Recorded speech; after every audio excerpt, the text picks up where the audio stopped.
Bismillah, Assalamualaikum warahmatullahi wabarakatuh.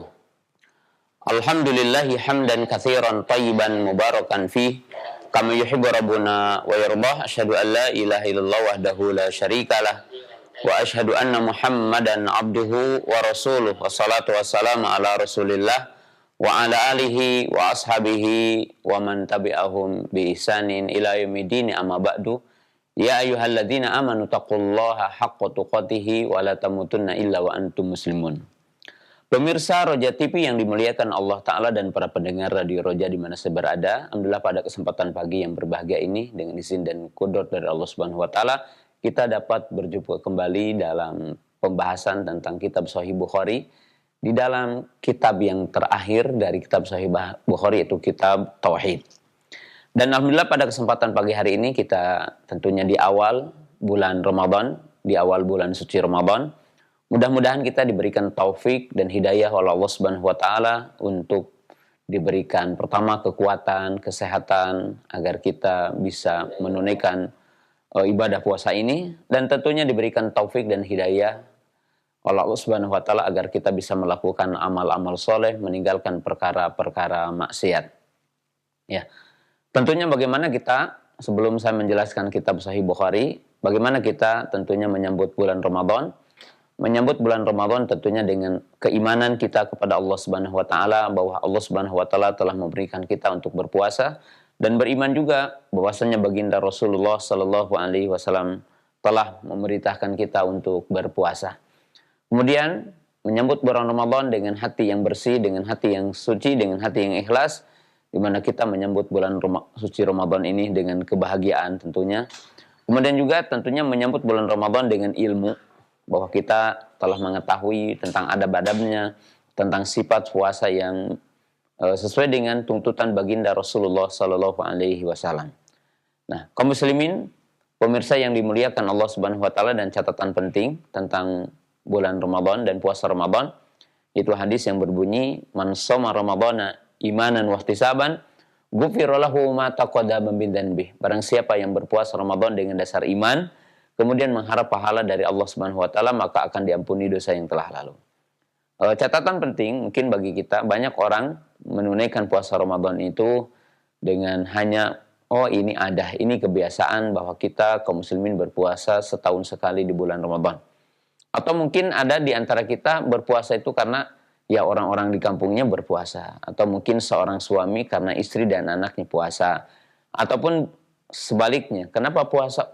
Ya, dia mengatakan, ya karena suami saya puasa, anak-anak saya puasa, saya pun ikut puasa. Nah, orang yang puasa semacam ini tidak akan dapat pahala. Maka dalam hadis tadi katakan imanan, yaitu iman, ya, bahwa dalam dirinya merasa terpanggil dengan perintah Allah, merasa terpanggil dengan perintah nabinya Muhammad Sallallahu Alaihi Wasallam, itu dengan niat yang penuh, dengan niat yang ikhlas. Nah, kaum muslimin pemirsa yang dimuliakan Allah Subhanahu Wa Taala, pada kesempatan pagi hari ini kita akan menjelaskan dan melanjutkan kitab Sahih Bukhari, yaitu kitab pembahasan paling akhir dari kitab Sahih Bukhari, di mana Imam Bukhari membahas awalnya dengan kitab Badil Wahyi, awal turunnya wahyu, kemudian diakhiri dengan kitab Tauhid. Ini menunjukkan bahwa syariat Islam dan Quran dan Sunnah awal dan akhirnya adalah membahas tentang hakikat Tauhid.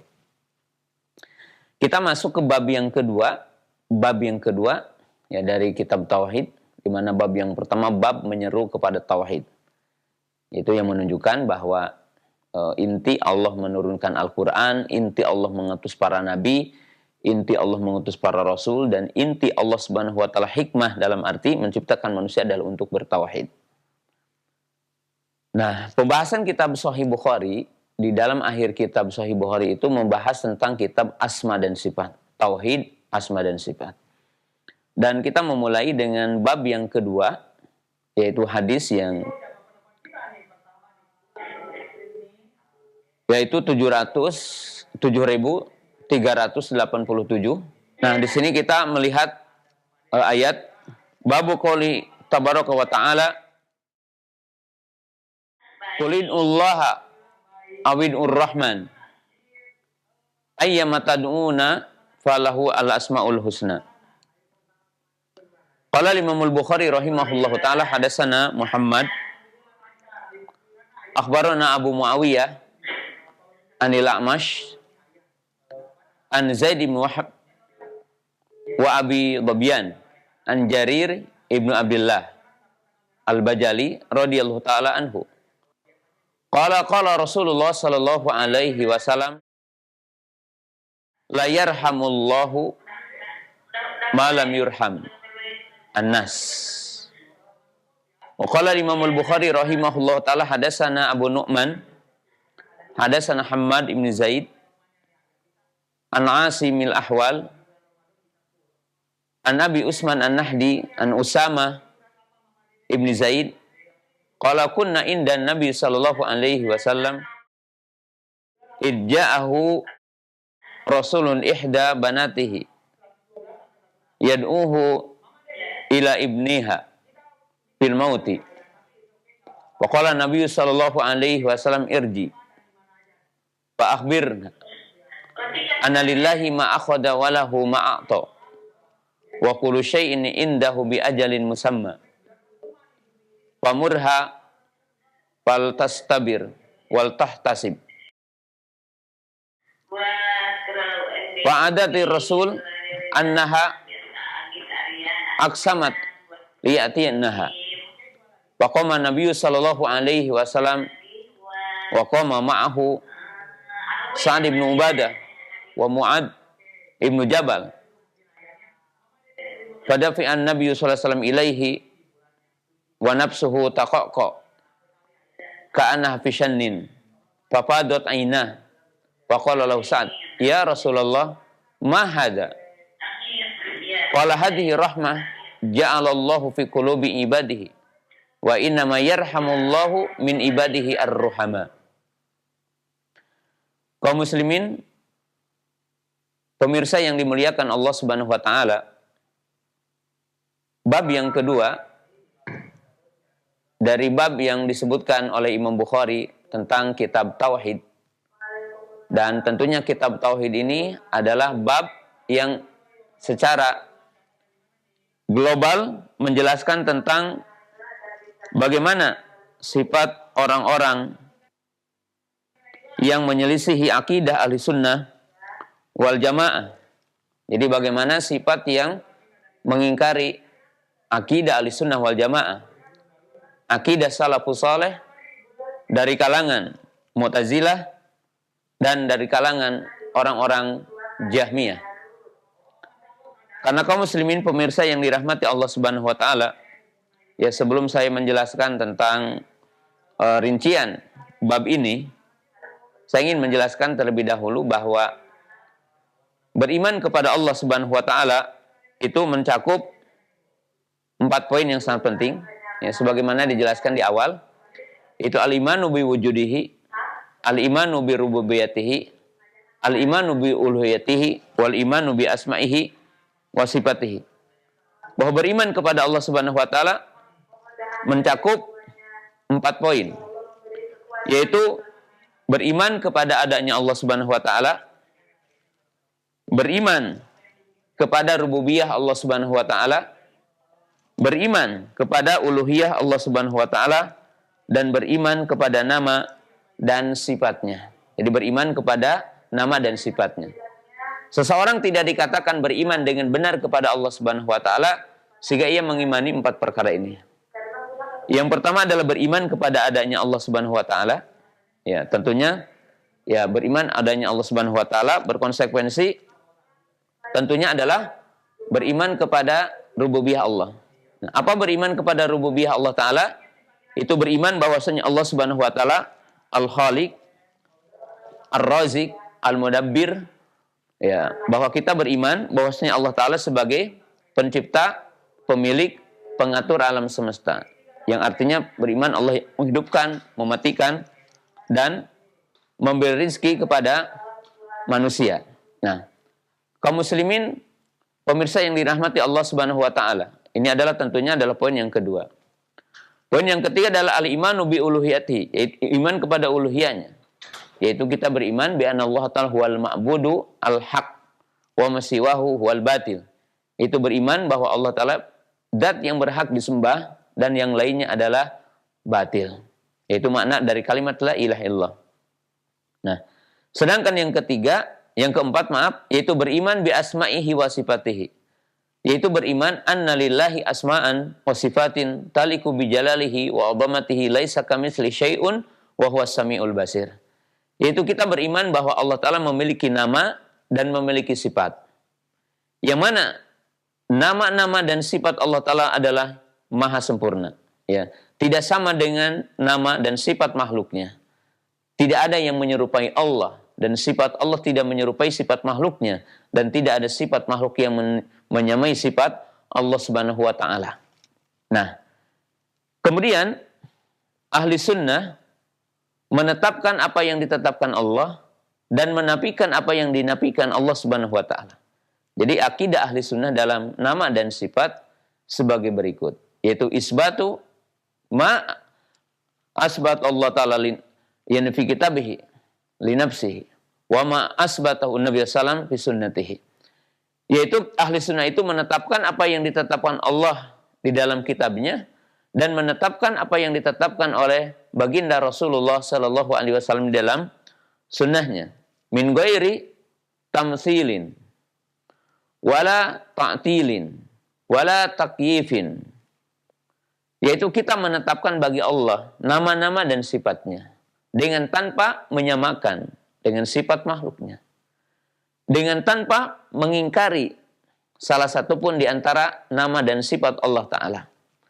Dengan tanpa kita tentunya juga menyelewengkan maknanya. Itu min ghairi tahrif, tanpa menyelewengkan maknanya. Wa min ghairi takyifin, dengan tanpa menyebutkan tentang kaifiyah sifat-sifat Allah Subhanahu wa Ta'ala.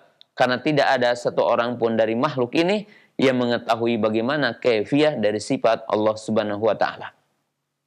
Nah, ada sejumlah kelompok yang menyimpang tentang masalah nama dan sifat. Ya, jadi ada di antara kelompok yang menyimpang di antara dalam menetapkan nama-nama dan sifat Allah Subhanahu wa Ta'ala. Nah, yaitu 3 kelompok besar. Ya. Kelompok yang pertama yaitu yang mengingkari nama-nama dan sifat Allah Subhanahu wa Ta'ala. Ya. Jadi yang mengingkari semua nama-nama Allah dan sifat Allah Ta'ala. Jadi mereka tidak menetapkan nama bagi Allah dan tidak menetapkan sifat bagi Allah. Karena menurut mereka kalau menetapkan nama dan menetapkan sifat punya konsekuensi menyamakan Allah dengan makhluknya. Maka ini adalah kelompok yang dinamakan dengan kaum Jahmiyah, pengikut Jahm ibn Safwan atau pengikut Ja'ad ibn Dirham. Nah, ini salah satu tokoh ataupun 2 tokoh yang menjadi salah satu referensi dalam pemahaman Jahmiyah. Oleh sebab itu dinamakan Jahmiyah karena dinisbatkan kepada pencetusnya itu Jahm ibn Safwan. Sedangkan kelompok yang kedua yaitu yang menetapkan nama Allah tetapi tidak menetapkan sifatnya. Jadi menetapkan nama Allah dan tidak menetapkan sifatnya. Jadi menurut mereka kalau menetapkan nama Allah tidak menyamakan Allah dengan makhluk. Tetapi kalau menetapkan sifat maka itu punya konsekuensi menyamakan Allah dengan makhluk. Maka ini adalah kaum Mu'tazilah. Orang-orang Mu'tazilah yang mereka menetapkan nama-nama Allah dan menafikan sifat-sifat Allah Subhanahu wa Ta'ala. Nah, sedangkan kelompok yang ketiga adalah sebagian kelompok yang mengatakan menetapkan nama Allah dan menetapkan sebagian sifat Allah Ta'ala dan mengingkari sebagian sifat Allah Subhanahu wa Ta'ala. Ya.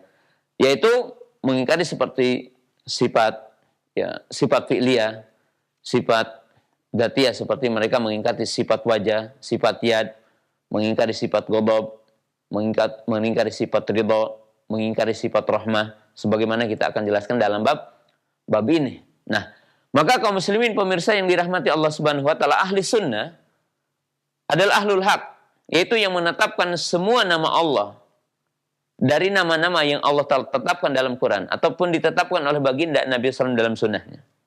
Kemudian menetapkan semua sifat Allah Ta'ala dari semua sifat yang Allah Ta'ala tetapkan di dalam Al-Quran ataupun ditetapkan oleh Nabi SAW di dalam sunnahnya. Yaitu min ghairi tahrifin, wala ta'tilin, wala takyifin. Jadi dengan tanpa tamsilin, dengan tanpa menyebutkan permisalan, artinya tidak menyamakan dengan makhluknya. Wa min ghairi tahrifin, dan tidak menyelewengkan maknanya. Wa min ghairi takyifin, dengan tanpa menyebutkan bagaimana kaifiyah dari sifat Allah Subhanahu wa taala. Nah, kaum muslimin pemirsa yang dimuliakan Allah Subhanahu wa taala, ini salah satu contoh tentang usul akidah ahli sunnah wal jamaah. Nah, kita akan jelaskan bab yang berikut ini. Babu qaulillahi tabaraka wa ta'ala. Bab tentang firman Allah Ta'ala. Itu surah Al-Isra ayat 110. Qulid'ullaha awid'ur rahman. Serulah Allah, serulah Rahman. Dengan mengatakan, Ya Allah, Ya Rahman. Ya Allah, Ya Rahman. Ayyamatad'u falahul asma'ul husna. Maka dengan menyeru nama yang mana saja. Jadi ketika orang mengatakan Ya Allah, Ya Rahman, Ya Ghafur, Ya Al-Aziz, Ya Al-Alim, Ya Sami, Ya Al-Basir, maka sesungguhnya baginya adalah nama-nama. Bagi Allah memiliki nama-nama yang baik. Ya, jadi bagi Allah ada nama-nama yang baik. Itu adalah ayat, nanti kita jelaskan. Kemudian Imam Bukhari meriwayatkan, dan kita dalam bahasan ini kita tidak akan belajar langsung tentang sanad ya, karena kita konsentrasi adalah kepada matan. Hal ini karena disebabkan juga mungkin audien yang saya hadapi ya bukan secara khusus thalabul ilmi yang mendalam untuk hal-hal semacam ini, dan waktu yang saya miliki juga tidak begitu panjang ya. Yaitu sampai kepada sahabat Jarir ibnu Abdullah al-Bajali, yaitu sahabat yang sangat mulia. Dan sahabat ini kisah yang tentunya sangat penting dalam masalah fikih. Salah satunya adalah berkaitan dengan hadis tentang mengusap khuf, di mana orang-orang Mu'tazilah, kemudian orang-orang Khawarij dan orang-orang Rafidhah itu mengingkari mengusap kepada khuf. Nah, karena dikatakan bahwa hadis-hadis seputar khuf itu dimansuh dengan hadis dengan ayat surah Al-Maidah ayat 6. Nah, ternyata Jarir bin Abdullah meriwayatkan mengusap khuf adalah bahwasanya beliau masuk Islam setelah turunnya surah Al-Maidah. Nah, sehingga sebagai bantahan. Qala Rasulullah sallallahu alaihi wasallam. Telah bersabda Rasulullah sallallahu alaihi wasallam. La yarhamullah ma la yarhamun nasa.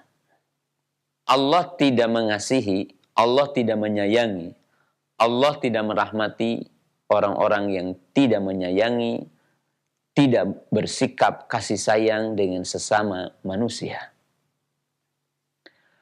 Kemudian dalam hadis yang kedua, yaitu hadis Usamah ibnu Zaid radhiyallahu taala anhu, beliau berkata, kunna inda Nabi sallam, kami berada di sisi Nabi sallallahu alaihi wasallam. Idja'ahu rasulu ihda banatihi. Kemudian waktu itu datanglah utusan dari salah seorang putrinya. Yad'u ila ibniha, di mana ia menyeru untuk mendatangi anaknya. Bil mauti, yaitu ketika mendekati syakratul maut. Jadi dari kematian. Dan dikisahkan di sini adalah Zainab radhiyallahu taala anha. Wa qala Nabi sallallahu alaihi wasallam, lalu Nabi bersabda, dan di sini mengajari agar sabar ya, menerima akan ketetapan Allah taala. Qala irji fa akhbirha. Pulanglah dan habarkan kepadanya. Lillahi ma akhadha. Bagi Allah untuk mengambil. Di sini artinya Allah yang menghidupkan, Allah yang mematikan di sini. Ya, tentunya Allah Subhanahu wa taala yang menciptakan, Allah yang mengambil nyawanya. Lillahi ma akhadha. Jadi di sini juga termasuk ucapan takziah kepada orang yang ditinggal mati. Ya. Walahu ma'ato, dan baginya apa yang diberikan Allah. Kullu syai'in indahu bi ajalin musamma. Segala sesuatu di sisinya telah ditetapkan. Artinya di sini berkaitan hidupnya seseorang, ajalnya seseorang, berkaitan dengan Allah memberi rizki, Allah menghilangkan rizki, dan semua berada di tangan Allah. Allah sebagai raja, pemilik, Maliki Yaumiddin, lahu ma fis samawati wa ma fil ardh. Baginya adalah segala sesuatu yang ada di bumi dan yang di langit. Ya.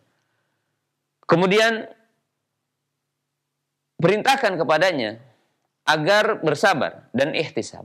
Artinya sabar akan musibah, kemudian berharap pahala ya akan musibah yang menimpa kepadanya. Jadi di sini sabar dan ihtisab. Lalu si utusan itu berulang kali datang kepadanya, datang kembali. Kemudian berkata, fa'adatir rasulu annaha aksamat ya la ta'tiyannaha.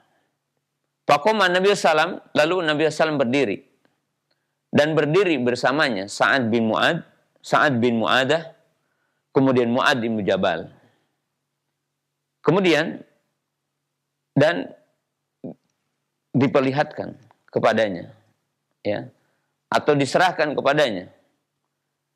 Dan tentunya di sini diceritakan Zainab dalam kondisi jadi putri beliau dalam kondisi sedang terhentak-hentak syakratul maut waktu itu.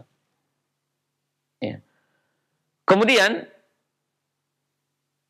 Rasulullah Shallallahu Alaihi Wasallam artinya di situ bersedih sehingga mengalirlah air mata dari matanya.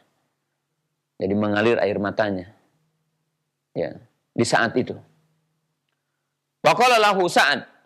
Lalu berkata kepadanya Sa'ad.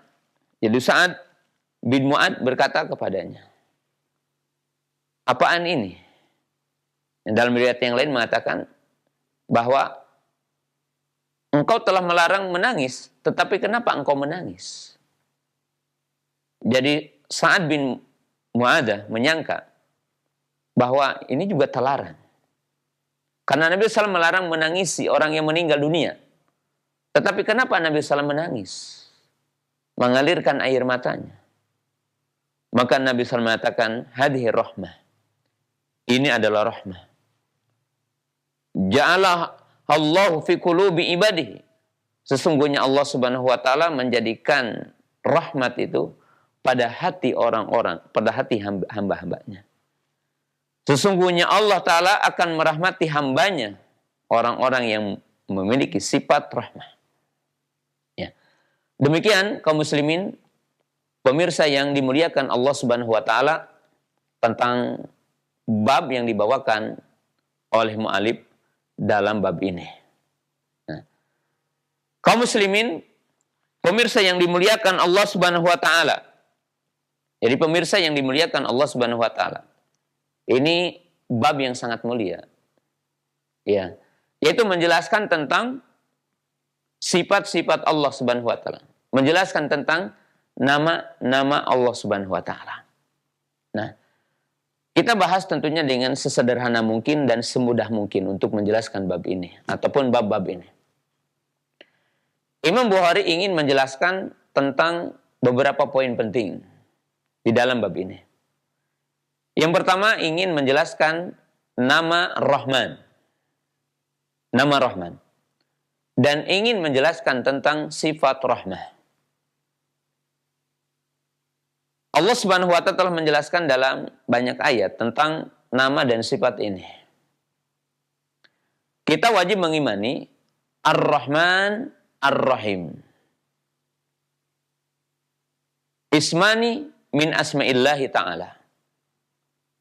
Kita wajib meyakini bahwa Ar-Rahman, kemudian tentunya Ar-Rahim, ismun min asma'illah. Yani ismani min asma'illah. Bahwa Ar-Rahman, Ar-Rahim, nama di antara nama-nama Allah Subhanahu wa Ta'ala. Dan tentunya kaum muslimin, pemirsa yang dimuliakan Allah Subhanahu wa Ta'ala, ya. Nama ini tercantum dalam banyak ayat di dalam Al-Quran. Salah satunya dalam surah Al-Fatihah. Ya. Termasuk dalam ayat yang tentunya sepakat Bismillahirrahmanirrahim. Alhamdulillahi Rabbil Alamin Ar-Rahmanir-Rahim. Kemudian tentunya dalam sejumlah hadis. Jadi dalam sejumlah hadis yang tentunya menetapkan sifat-sifat seperti itu ataupun nama-nama seperti itu. Jadi telah ditetapkan ya di dalam apa? Di dalam hadis. Ya. Nah, kemudian kaum muslimin pemirsa yang dirahmati Allah Subhanahu wa taala. Ya. Itu poin yang pertama. Jadi kita untuk mengimani ya, di dalam bab ini bahwa Ar-Rahman dan tentunya penyertanya tentunya adalah Ar-Rahim, itu dua nama di antara nama-nama Allah Subhanahu wa taala. Jadi nama di antara nama Allah Subhanahu wa taala. Nah, itu yang pertama. Nah, lalu kita akan jelaskan nanti kaidahnya. Nah, sedangkan yang kedua, pada bab ini ingin menjelaskan juga kaitannya tentang ayat ini dengan bab ini tentang asbabun nuzul. Yaitu sebab-sebab turunnya ayat ini. Jadi sebab-sebab turunnya ayat ini. Imam At-Tabari rahimahullahu taala dan para ulama yang lainnya mengatakan bahwa sebab-sebab turun ayat ini di mana orang-orang musyrik itu menggunjing Nabi Shallallahu Alaihi Wasallam, menggunjing Nabi SAW. Di mana dalam satu ketika Nabi SAW berdoa, Ya Rahman, Ya Allah, Ya Rahman. Jadi Ya Allah, Ya Rahman.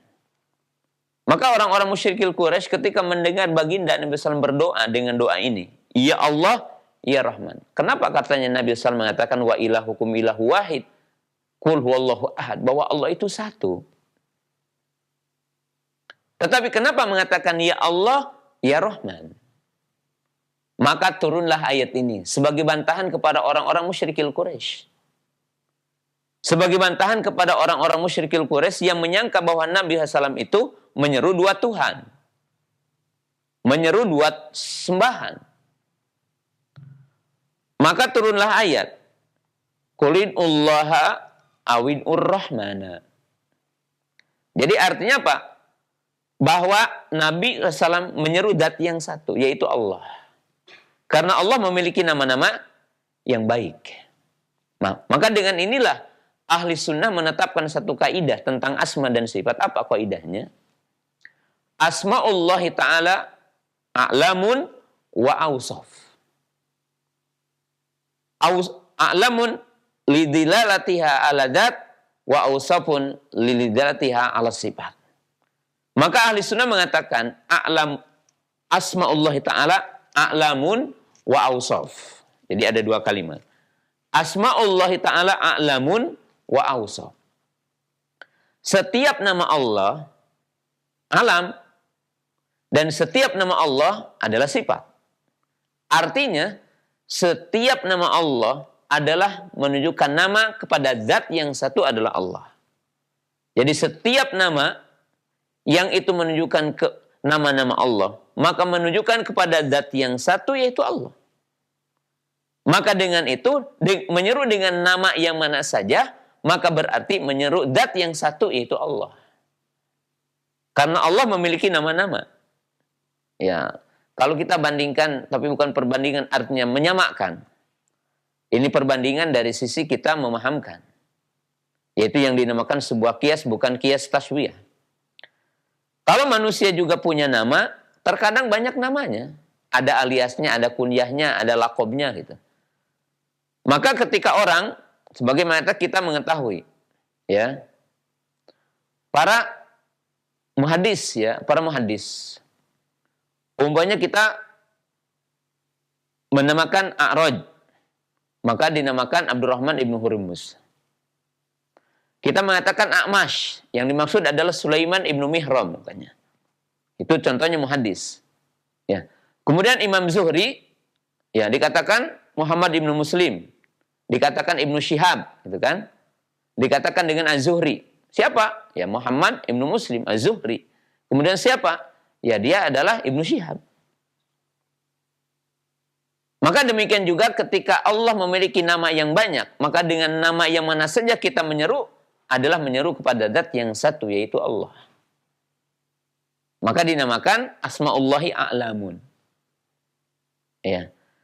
Kemudian yang kedua, Ausafun, bahwa setiap nama mengandung sifat yang dikandungnya. Jadi setiap nama mengandung sifat yang dikandungnya.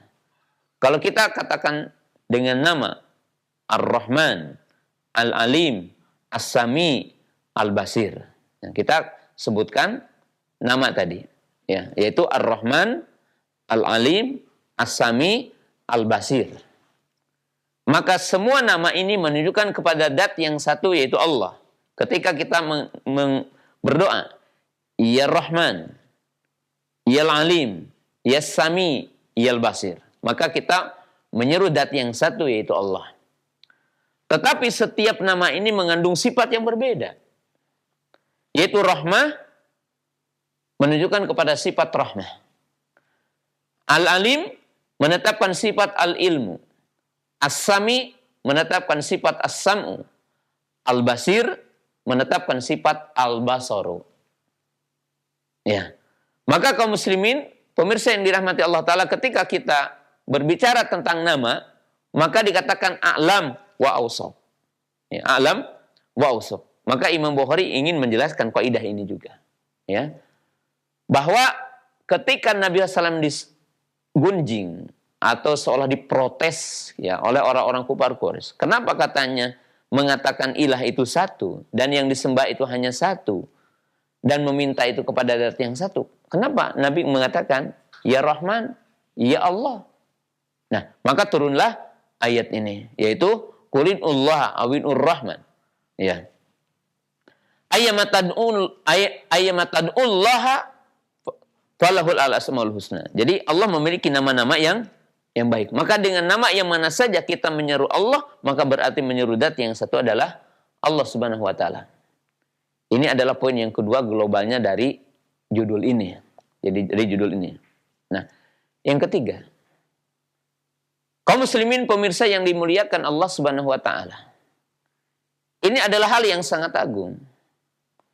Bahwa beriman kepada Allah, kita tidak cukup kita mengatakan beriman dengan adanya Allah. Tidak cukup kita mengatakan bahwa Allah itu mencipta, Allah memiliki, Allah yang mengatur kita. Sehingga kita beriman juga kepada nama-namanya. Nah, orang-orang kufar Quraisy yang diperangi oleh Nabi Shallallahu Alaihi Wasallam. Jadi orang-orang kufar Quraisy yang diperangi oleh baginda Rasulullah Shallallahu Alaihi Wasallam tentunya mengimani tentang adanya Allah Subhanahu Wa Taala. Jadi beriman kepada adanya Allah Subhanahu Wa Taala. Beriman bahwa Allah sebagai pencipta, sebagaimana di dalam ya ayat-ayat ya, wala in sa'altahum ya. Man khalaqas samawati wal ar, itu jelas ya bahwasanya mereka itu beriman ya tentang adanya Allah Subhanahu wa taala. Beriman bahwasanya Allah Subhanahu wa taala itu adalah sebagai pencipta, pemilik, pengatur alam semesta. Nah, tapi mereka kufur kepada nama Ar-Rahman. Jadi kufur kepada nama Ar-Rahman. Ya, jadi kufur kepada nama Ar-Rahman. Nah, silakan lihat dalam surah Al-Furqan ayat 60. Wa idza qila lahum usjudu lirrahman qalu wa marrahman. Qalu wa marrahman. Dalam ayat yang lain wahum yakfuruna birrahman. Jadi itu dikatakan bahwa orang-orang kufar Quraisy laknatullahi alaihim, apabila dikatakan kepada mereka sujudlah kepada Rahman, maka mereka berkata, apa itu Rahman? Nah, dikatakan dalam ayat yang lain wahum yakfuruna birrahman, mereka kufur kepada nama Rahman, mengingkari kepada nama Rahman. Nah, maka pemirsa yang dimuliakan Allah Subhanahu wa taala, ya bab ini juga menunjukkan bab yang sangat agung dan sesuatu yang harus kita tahu dengan seksama, betul-betul. Bahwa barang siapa yang mengingkari salah satu nama di antara nama Allah, yang manakala nama itu telah nasnya jelas dalam Quran dan Sunnah, maka kafir walaupun mengingkari satu nama. Tapi tidak akan dikafirkan ketika orang mengingkari, umpamanya dia meyakini bahwa hadisnya dhaif. Itu kalau dalam hadis, oh, ada nama Allah di antara namanya disebutkan dalam hadis, tetapi muhtamal hadisnya dhaif umpamanya. Maka dia tidak menetapkan nama itu, lain itu. Karena dia beristihad itu. Karena dia apa? Beristihad. Tapi kalau dia mengingkari nama yang telah jelas dalilnya dalam Quran dan Sunnah, dan dia mengingkari, saya tidak mengimani ini nama sebagai nama Allah Ta'ala, maka bisa kafir. Mukhrij an millati dinil Islam. Oleh sebab itu kita wajib untuk menetapkan apa yang Allah tetapkan. Apa yang Allah Rasulullah SAW tetapkan. Apa yang Allah tetapkan dalam Quran dan apa yang ditetapkan oleh Rasulullah SAW dalam sunnahnya, kita wajib menetapkan. Tidak boleh kita mengingkari di antara nama-nama Allah Subhanahu wa taala itu. Jadi itu adalah bahasan yang sangat penting di sini. Jadi bahasan yang sangat penting. Kemudian yang selanjutnya, wajib kita ketahui, menetapkan nama Allah wajib untuk menetapkan sifat yang dikandungnya. Jadi menetapkan nama Allah wajib menetapkan sifat yang dikandungnya. Kenapa? Karena nama Allah itu nama yang sempurna, dikatakan Asmaul Husna. Kenapa dikatakan husna? Balighatun fi ghayatahu. Kenapa? Lidalilatiha ala sifat. Karena semua nama Allah itu menunjukkan kepada sifat. Beda dengan nama manusia, beda dengan nama makhluk. Tidak mesti punya nama mengandung sifat yang dikandung dari nama itu. Tapi nama Allah mengandung sifat. Nama Allah mengandung sifat. Nah, maka oleh sebab itu kaum muslimin pemirsa yang dirahmati Allah Ta'ala, Imam Bukhari ingin mengenalkan kepada kita bahwa nama Allah itu mengandung sifat. Nama Rahman mengandung sifat rahmah. Karena di dalam hadisnya dibawakan di sini, Yarham. Allah merahmati hambanya. Jadi Allah merahmati hambanya. Maka menunjukkan bahwa nama itu mengandung sifat yang dikandung dari namanya itu. Maka kaidahnya tadi catat dengan tinta emas dan hafal ya, bagi yang mendengar. Asmaullah a'lamun wa awsaf. Jadi semua nama Allah itu alamun. Apa alam itu? Menunjukkan kepada nama. Yaitu menunjukkan kepada nama. Zat yang satu, yaitu Allah. Kemudian awsaf, bahwa setiap nama mengandung sifat yang dikandungnya. Jadi dalam satu nama mengandung sifat yang dikandungnya. Seperti tadi udah dicontohkan 5 nama. Ar-Rahman, Al-Alim, As-Sami, Al-Basir, umpamanya Al-Ajiz. Jadi 5 tadi, kata tadi 4. Maka tentunya nama yang 5 ini a'lamun lidilalatiha ala dzat, karena semua nama ini menunjukkan kepada zat yang satu, yaitu Allah. Tapi dikatakan awsaf karena setiap nama mengandung sifat yang dikandungnya. Tadi nama Ar-Rahman menunjukkan sifat rahmah. Al-Alim menunjukkan sifat ilmu. As-Sami menunjukkan sifat as-sam'u. Al-Basir menunjukkan sifat basar. Al-Ajiz menetapkan sifat izzah. Ya.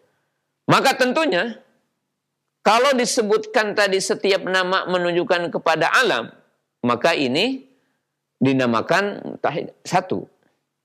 Tetapi ketika disebutkan sifatnya, maka setiap nama mengandung sifat yang berbeda. Jadi setiap nama mengandung sifat yang berbeda. Dan itu kaidahnya. Nah, maka kaum muslimin pemirsa yang dirahmati Allah Subhanahu wa taala, di sini menunjukkan menetapkan nama berikut menetapkan sifatnya. Kalau orang mengingkari nama, pasti mengingkari sifat. Kalau orang menetapkan nama, terkadang mengingkari sifatnya. Seperti orang-orang Mu'tazilah, menetapkan nama, tapi tidak menetapkan sifatnya.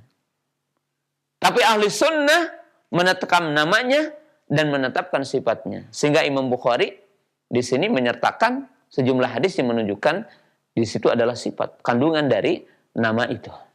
Jadi kandungan dari nama tersebut.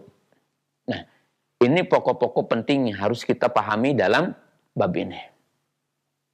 Nah, kemudian yang berikutnya dari bab ini diambil salah satu perkara yang urgen. Itu bahwa rahmat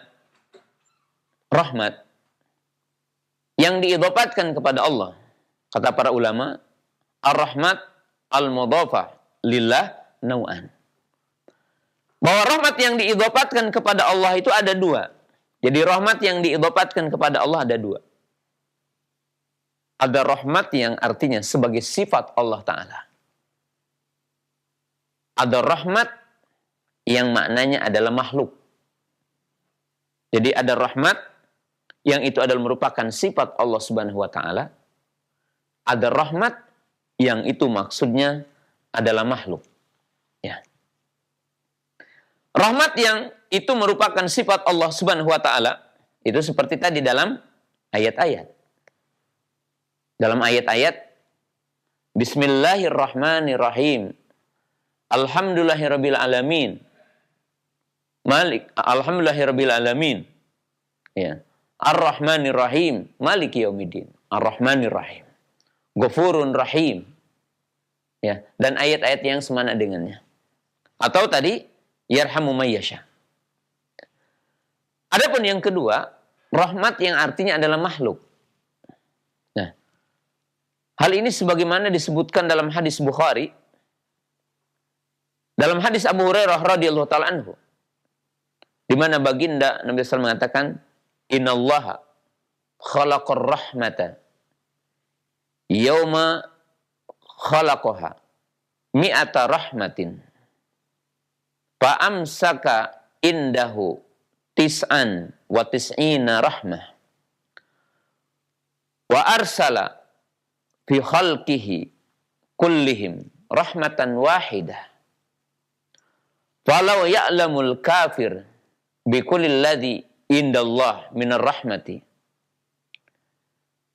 lama yai'as minal jannah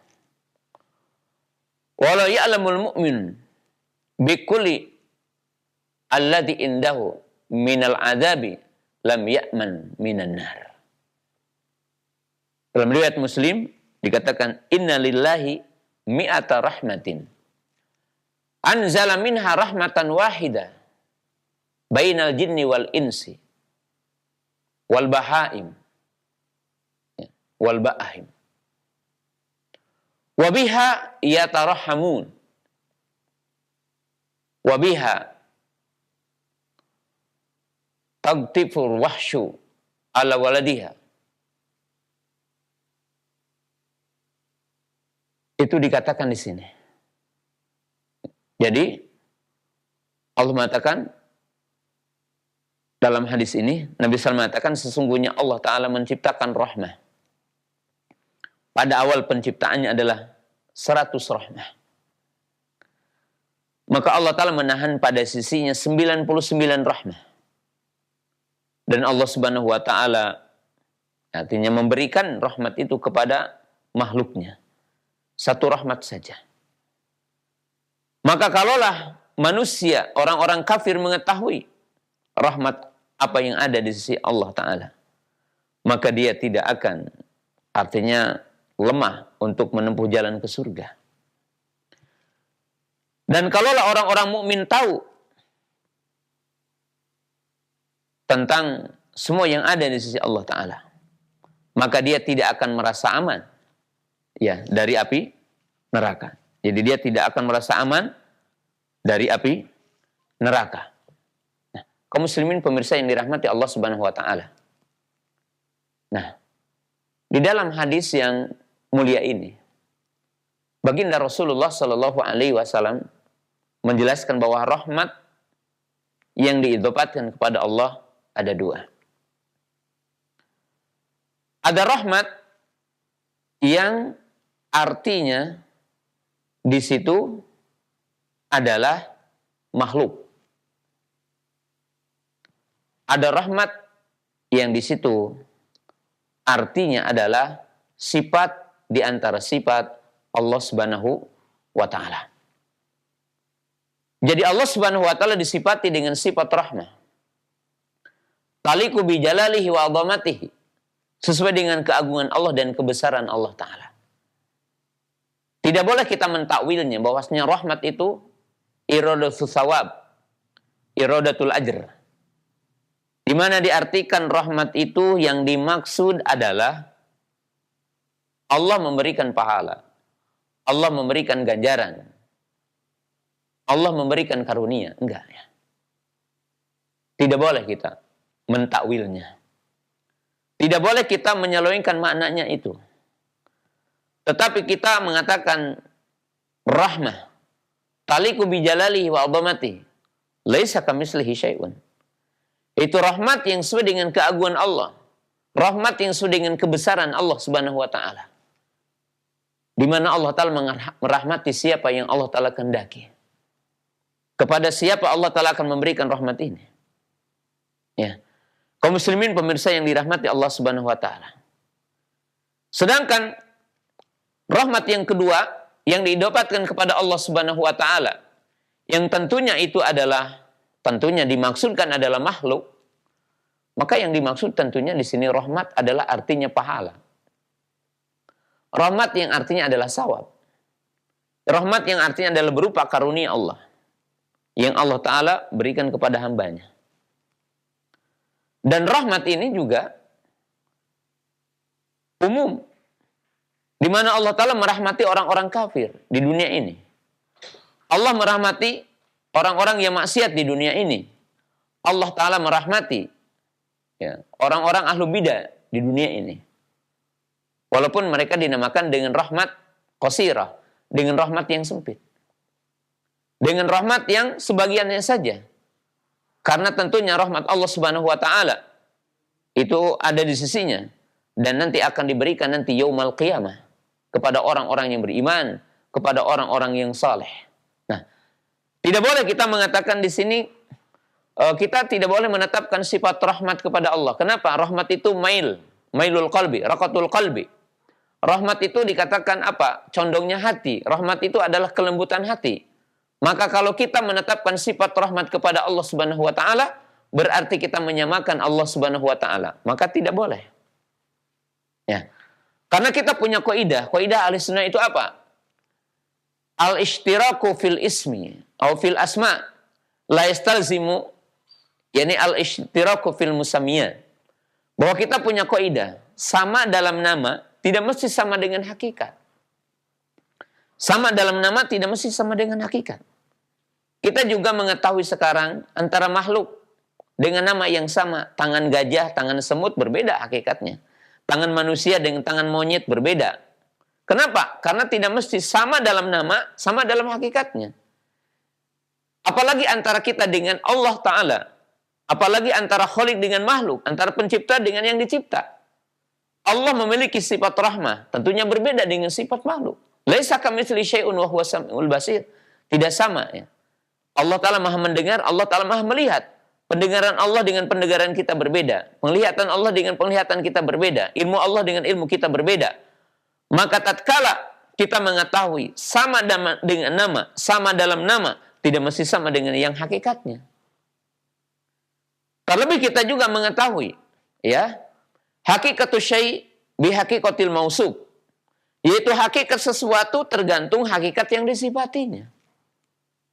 Ya, artinya ketika sesuatu itu didapatkan kepada sesuatu akan berbeda tergantung yang disifatinya. Ya, seperti kita mengetahui bernapas manusia, bernapas ikan, bernapas hewan berbeda.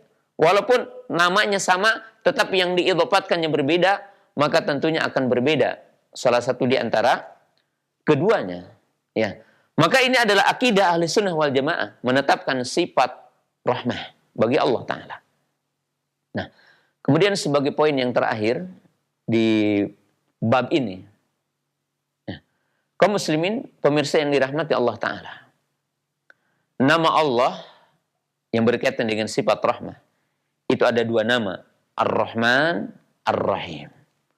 Ar-Rahman, Ar-Rahim. Nama Ar-Rahman dengan nama Ar-Rahim. Ya. Apa perbedaan di antara kedua nama itu? Ya. Para ulama mengatakan, antara Rahman dengan Rahim ada perbedaan.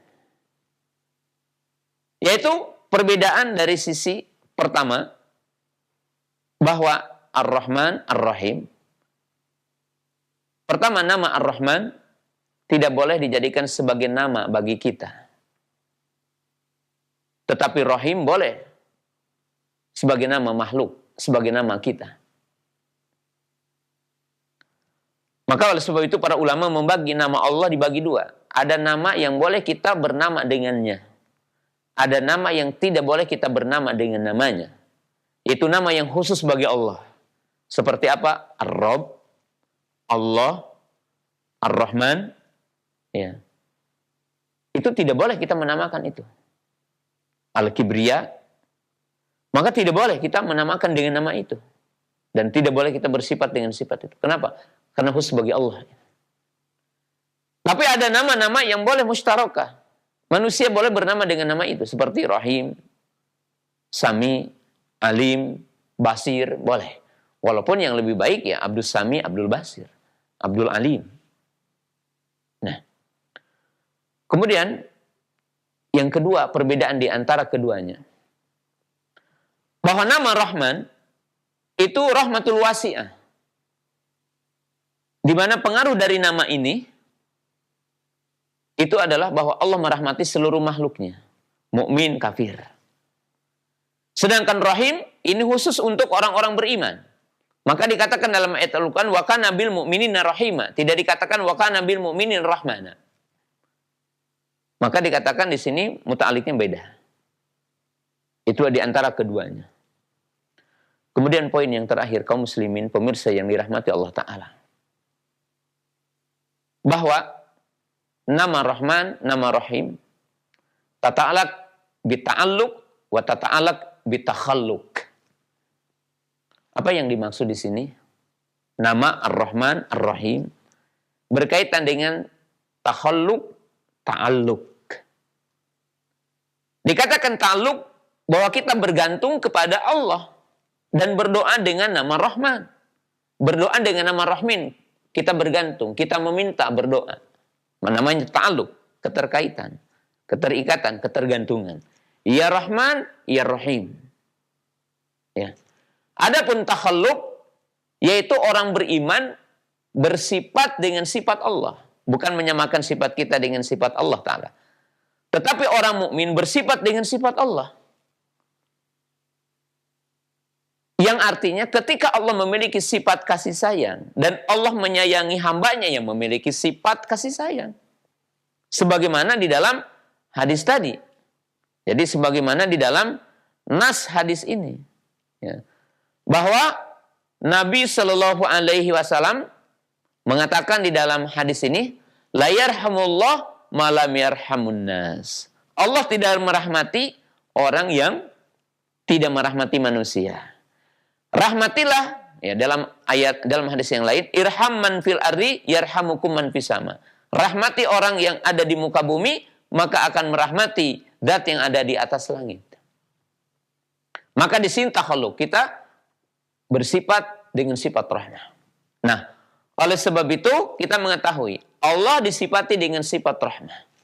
Nabi kita disifati dengan rahmah. Dinamakan apa? Rahmatul muhdad.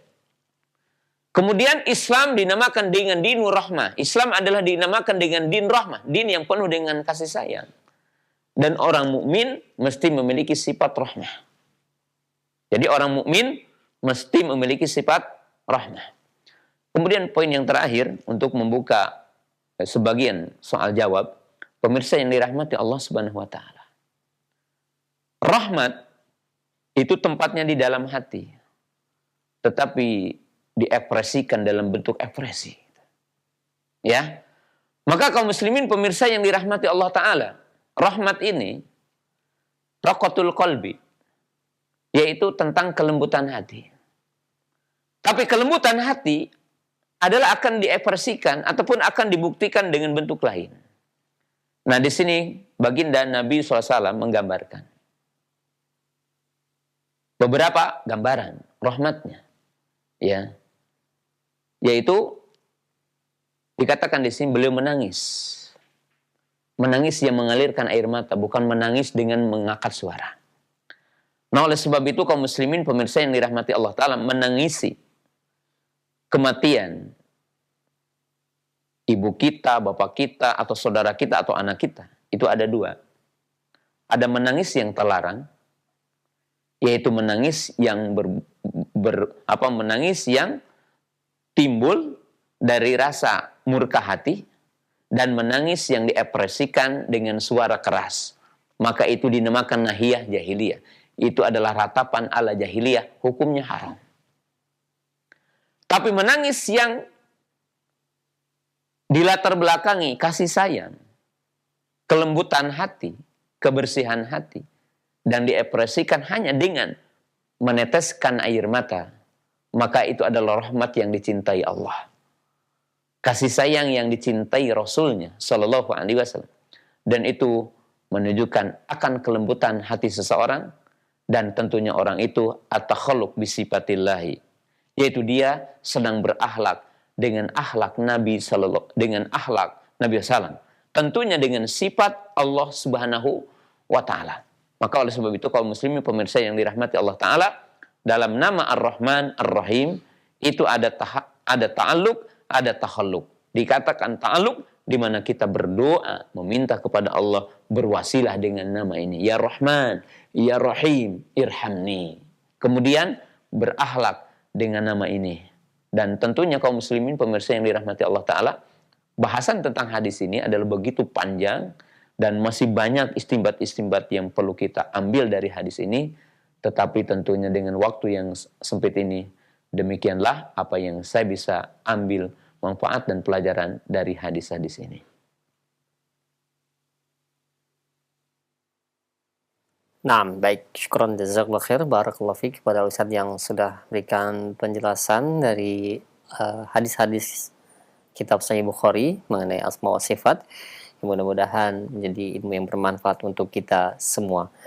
Baik, untuk selanjutnya kami buka sesi interaktif, sesi soal jawab bagi Anda para pemirsa ataupun pendengar yang ingin bertanya. Silakan Anda bisa menghubungi kami di layanan telepon.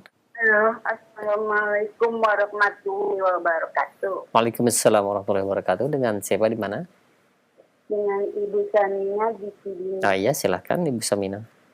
Barakallahu fiik Pak Ustaz. Barakallahu. Pak Ustaz,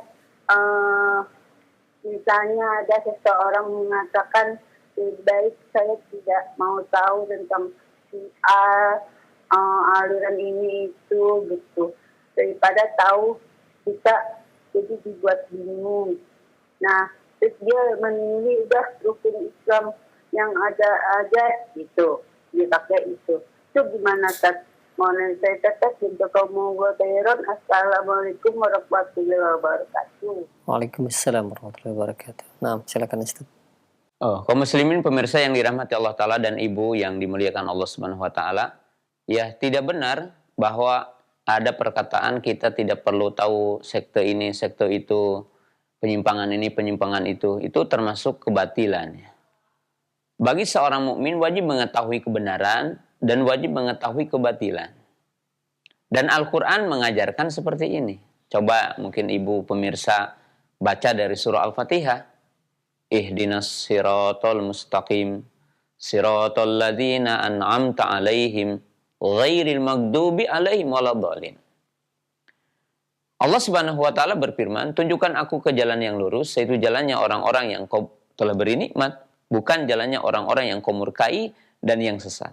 Dalam ayat ini menunjukkan kita harus tahu jalan kebenaran, harus tahu juga jalan yang menyimpang. Kemudian coba ibu baca lagi ya, dalam surah Al-Baqarah. Allah membagi manusia dengan 3 macam manusia, mukmin, kafir, munafik. Allah menyebutkan sifat-sifatnya.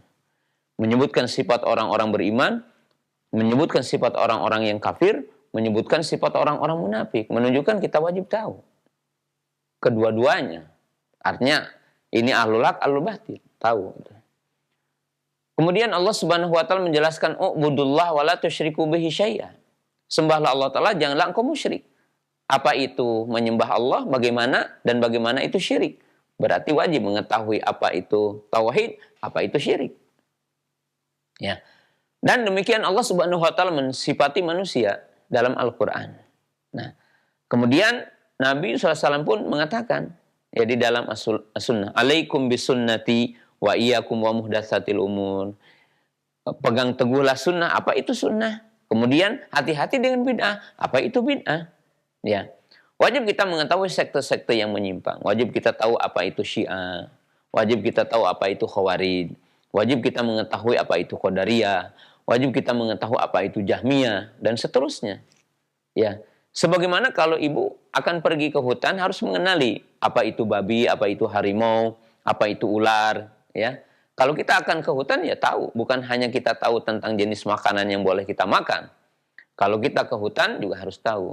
Nah, kalau kita ke supermarket juga harus tahu jenis makanan yang sehat yang mana, jenis makanan yang tidak sehat mana, yang ada label halalnya mana, yang tidak ada label halalnya mana. Harus tahu. Kalau tidak tahu, terjerumus kepada setiap keburukan. Wallahu ta'ala a'lam. Syukran jazakallahu khair atas jawaban Ustaz. Demikian untuk yang bertanya Ibu Samina yang berada di Cibinong. Yang kedua, masih kami berikan kesempatan untuk Anda yang ingin bertanya melalui layanan telepon. Silahkan. Halo, Assalamualaikum. Waalaikumsalam warahmatullahi wabarakatuh. Dengan siapa di mana? Mau tanya lagi, Barakallahu fiik, Ustaz. Barakallah. Dengan siapa di mana? Kenapa? Dengan Ibu siapa? Di Ibu Samsul Ma'arif di Jakarta. Silahkan.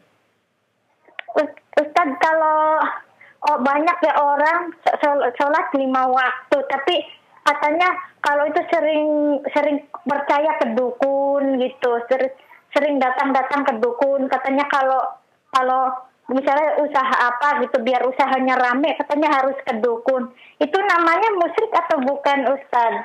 Nah, baik itu saja. Ustaz. Afwan. Jazakallahu khairan. Baik. Assalamualaikum warahmatullahi wabarakatuh. Waalaikumsalam warahmatullahi wabarakatuh. Nah, silakan Ustaz. Kaum muslimin pemirsa yang dirahmati Allah Subhanahu wa taala, ibu yang dimuliakan Allah Subhanahu wa taala dan pemirsa di mana saja berada, kita ketahui bahwa usul Islam itu adalah akidah. Usul Islam itu adalah syahadatain. Usul Islam itu adalah tauhid. Jadi harus pahami dulu. Pondasi Islam itu adalah akidah. Pondasi Islam itu adalah kalimat syahadatain. Pondasi Islam itu adalah tauhid. Jadi dikatakan pintu gerbangnya, landasannya. Semua amalan, semua kebaikan yang tidak dilandasi dengan tauhid itu tidak akan diterima di sisi Allah Ta'ala. Qala Allah Ta'ala wa qad uhiya ilaika la in asyrakta. Allah Ta'ala berfirman, wa laqad uhiya ilaika wa ila alladhina min qablik la in asyrakta la yahbatu a'maluk wa la takunanna minal khasirin. Sungguh telah aku wahyukan kepadamu dan orang-orang sebelummu, jika engkau menyekutukan, yaitu menyekutukan Allah dalam beribadah, maka akan sia-sia agamamu, akan sia-sia amalmu, dan kau akan termasuk orang-orang yang rugi. Innallaha la yaghfiru ayyushraka bihi wa yaghfiru ma duna dzalika liman yasha. Sesungguhnya Allah Ta'ala tidak akan mengampuni dosa syirik dan akan mengampuni dosa yang selainnya. Jadi orang yang berpuasa, orang yang sholat 5 waktu, orang yang berzakat, orang yang menunaikan ibadah haji, kalau dia musyrik, tidak akan diterima amalnya di sisi Allah Ta'ala. Nah, itu poin yang harus kita pahami ya. Sedangkan poin yang kedua, hukum datang ke dukun. Hukum datang ke paranormal. Hukum datang ke paranormal. Ibu yang dirahmati Allah Ta'ala, pemirsa roja yang dirahmati Allah Ta'ala, itu ada 3. Ada 3 hukum kalau orang mendatangi dukun paranormal. Yang pertama, mendatangi dukun atau paranormal dengan tujuan menegakkan hujah dan argumentasi dan menyampaikan pelajaran Islam. Bahwa Islam itu melarang perdukunan. Ya, dukun itu salah satunya orang yang mengklaim tahu perkara yang gaib. Ya. Meramal. Kita mendakwahinya, kita menyampaikan larangan Allah dan Rasulnya. Maka hukumnya fardu kifayah, Bu. Jika dilakukan oleh sebagian kaum muslimin, maka tidak berdosa sisanya. Tapi kalau tidak ada sama sekali penjelasan, maka berbahaya. Dosa semua kita. Yang kedua, mendatanginya hanya untuk bertanya, tapi tidak membenarkan apa yang dikatakannya. Ya mungkin litalab untuk bersenda gurau atau semisalnya. Maka di situ tidak akan diterima sholatnya 40 hari. Sebagaimana disebutkan dalam hadis, barang siapa yang mendatangi dukun dan bertanya tentang sesuatu, maka tidak akan diterima sholatnya 40 hari. Tetapi kalau kita mendatangi dukun dalam keyakinan bahwa kita tahu dia menghabarkan perkara yang gaib dan kita membenarkan apa yang dia katakan, apa yang dia habarkan, dan meyakini bahwa ini seseorang ini imma dikatakan kiai atau dikatakan ajengan atau dikatakan siapa saja, label-label yang kepada dia, dan kita meyakini dia tahu perkara yang gaib, ya, dan bisa menjawab semua permintaan kita, maka itu adalah kafirun mukhrij an millati dinil Islam. Kafir karena barang siapa yang mengklaim tahu perkara yang gaib atau membenarkan orang seperti ini, maka hukumnya adalah sama keluar dari Islam, dan itu termasuk nawaqidil Islam, termasuk pembatal dari syariat, dari keislaman seseorang. Allah Ta'ala a'lam. Baik, syukran jazakallahu khair atas jawaban Al-Ustaz. Demikian, dan selanjutnya ada pertanyaan kami ajukan di layanan pesan singkat, Ustaz. Assalamualaikum warahmatullahi wabarakatuh. Di akhir-akhir ini ada yang sekelompok orang yang ingin menolak mengenai sifat Allah, terutama mengenai sifat Allah turun ke bumi di sepertiga malam terakhir. Nah, mohon penjelasannya Ustadz, bagaimana keabsahan hadis Allah turun ke langit dunia di sepertiga malam terakhir. Nah, kaum muslimin pemirsa yang dirahmati Allah Subhanahu wa taala. Nah, kita punya kaidah dulu ya terhadap apa yang ditetapkan Allah. Pertama, kita tidak menetapkan satu nama ataupun sifat kecuali apa yang ada di dalam Al-Qur'an dan sunnah Rasulullah SAW, yaitu sunnah yang sahih. Karena tentunya nama dan sifat Allah adalah merupakan perkara yang gaib. Perkara yang gaib. Kita harus mengetahui bahwa Allah lebih tahu apa yang layak bagi Allah. Dan Rasul lebih tahu apa yang layak bagi Allah Subhanahu wa taala. Ya, itu adalah kaidahnya. Jadi kaidah yang pertama, kita meyakini penetapannya adalah dengan Quran dan Sunnah saja. Karena akal tidak punya areal untuk di situ. Yang kedua, kita meyakini Allah lebih tahu apa yang layak baginya. Dan Rasul lebih tahu apa yang layak bagi Allah Subhanahu wa ta'ala. Kemudian yang ketiga, yang harus kita pahami Pak, yang ketiga, pemirsa yang dimuliakan Allah Subhanahu wa ta'ala, bahwa Allah telah mengasih tahu nama-namanya, Allah telah mengasih tahu kepada kita tentang sifat-sifatnya. Kemudian Allah pun telah mengatakan, lam yalid walam yulad walam yakul lahu kufuwan ahad, hal ta'lamu lahu samia, laisa kamitslihi syai'un wa huwas samiul basir. Dalam 3 tempat ayat ini Allah menetapkan namanya, Allah menetapkan sifatnya, lalu ngasih tahu kepada kita, tidak ada yang menyamai Allah, tidak ada yang menyerupai Allah. Mengandung makna jangan menyerupakan Allah dengan makhluknya, dan jangan juga menyamakan makhluknya dengan Allah yang merupakan sifat-sifat khusus bagi Allah. Jadi kalau kita menetapkan sifat rahmat, udah tahu laisa kamitslihi syai'un. Ketika kita menetapkan sifat wajah, kita katakan laisa kamitslihi syai'un. Ketika kita menetapkan sifat sami, sifat basir, dan semuanya dalam benak kita udah punya landasan, yaitu apa? Laisa kamitslihi syai'un wa huwas samiul basir. Maka demikian juga Allah menetapkan sifat ulu, Allah Ta'ala menetapkan sifat nuzul. Maka ulunya taliku bijalalihi wa dhamatihi, nuzulnya juga taliku bijalalihi wa dhamatihi. Kita tetapkan sifat ulu, kita tetapkan sifat nuzul. Dan tanpa kita mengolah-olah dengan akal kita. Berpikir kita bagaimana bumi ini bulat, ya 1/3 malam akan berbeda-beda satu dengan yang lainnya. Bagaimana Allah ditetapkan sifat ulu, kemudian setelah itu sifat nuzul. Maka kita katakan al-ulu taliku bijalalihi wa nuzul taliku bijalalihi wa dhamatihi. Udah selesai. Kita tidak diperintahkan yang lainnya. Kita tidak diperintahkan untuk mengotak-ngatik, enggak.